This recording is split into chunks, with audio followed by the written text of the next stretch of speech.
Joining us now with more thoughts on today's proceedings are ABC News consultants Alex Castellanos, who served as a strategist with the Romney campaign, and former Democratic Senator from North Dakota, Heidi Heitkamp. Heidi, let's start with you. How effective were Democrats on day one, and what do they need to do in today's hearings to be effective?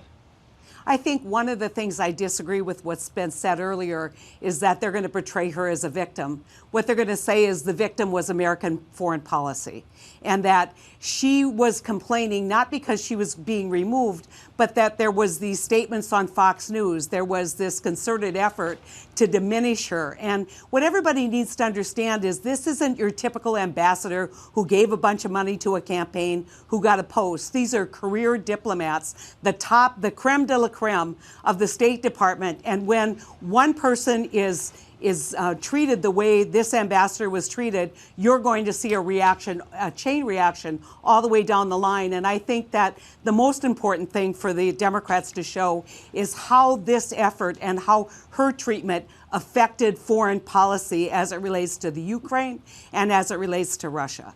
And Alex, coming to you now, what about the Republican side? What were they trying to do, and was that effective? Well, I think if Jim Jordan shouts his questions, I think that's not effective.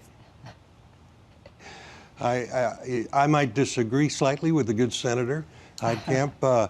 I think she's right about one thing, though. The Democrats were trying to make the point that this undermined American foreign policy, which is a huge mistake for them, because it's almost as if Democrats are shocked that Donald Trump is president of the United States. And good heavens, he thinks he's supposed to make foreign policy when everybody knows these two wonderful bureaucrats, State Department bureaucrats, we got to testify, why they testified how wonderful American foreign policy is and how the establishment's always done it.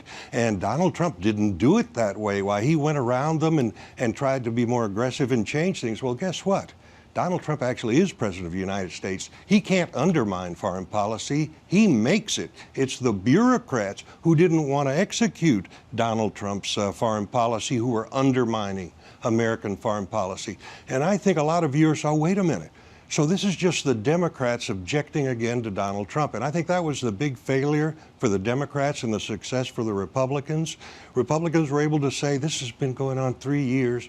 This is a political effort by the Democrats. They've had 100 reasons to impeach Donald Trump over these 3 years.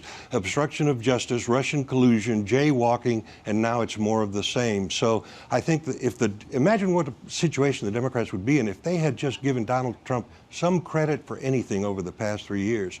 They would have had much more credibility today, but they don't.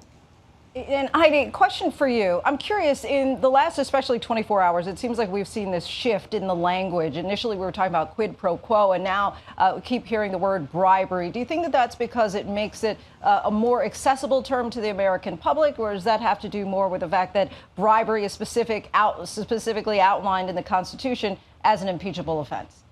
Well, I think clearly they understand that using Latin phrases that the president readily adapted, basically repeating over and over again, that wasn't going to be explanatory to the American public, and that you really need to put this in a context and using language that the American public understands. So clearly it's a concerted effort to better communicate their complaints. And I just want to mention that you can control public policy and foreign policy, but not for your own personal interest in America. And that's one of the challenges that the Democrats have, is convincing people this was not a legitimate policy change.